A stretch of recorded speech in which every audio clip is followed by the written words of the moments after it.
In this video segment, we are going to talk about augmented triads and how they can be used to modulate. So first, let's take a key.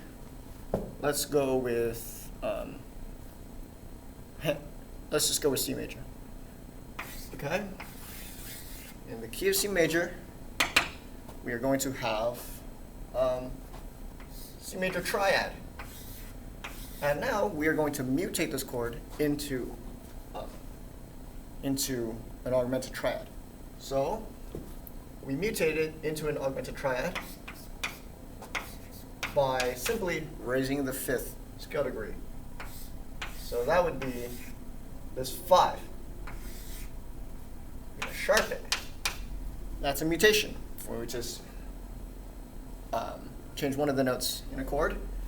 So we have mutated it into this augmented chord, and as we discussed previously, augmented chords act like 5 chords. Now, this would be then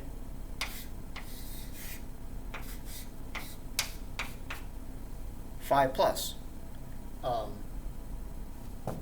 a new chord. In this case, that would be F major. Okay? Now, here's the thing about augmented triads. They can be respelled 3 different ways. So I think it's beneficial to see those 3 spellings. So let's just go with this. So we're going to have, with root C, we're going to have C with a G sharp. Now if we put the C on top, we're going to get this augmented triad. But we want a C on top, so this B is going to be respelled as B sharp, okay? So this would be E augmented. So again, when we are inverting an augmented chord, since all of the spaces between the notes in an augmented chord are equal, each time we invert it, we're going to have to respell one of the chord members. So let's invert it once more. We're going to get a GBD chord.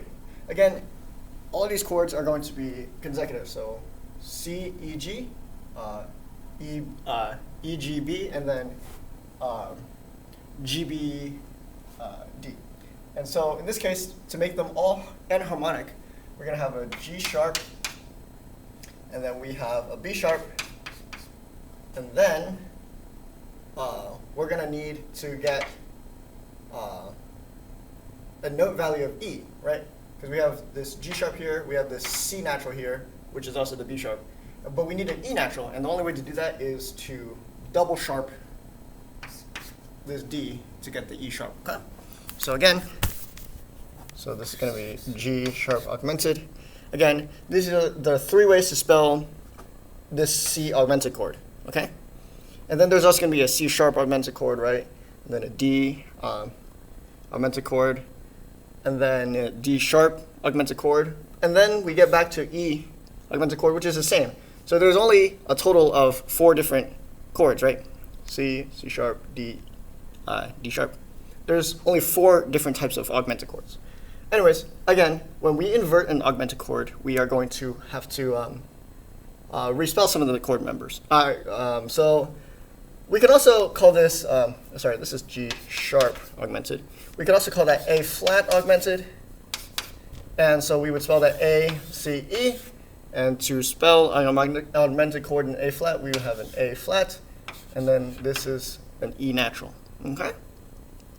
So as you can see, we have returned to C, so that when we respell it again, we're going to get that G sharp or A flat right here at the top, okay? So again, we have returned to C augmented now. So we have completed the cycle here. So why is this important? Because with this root C, we can say it's 5 of 1, where 1 is equal to F. And in this case, this is 5 of 1, and in case, so E, E being 5 will give us 1 of A. And then G sharp, well, or A flat, well, that gives us, if that's a 5, then that will either give us C sharp or D flat as time, okay?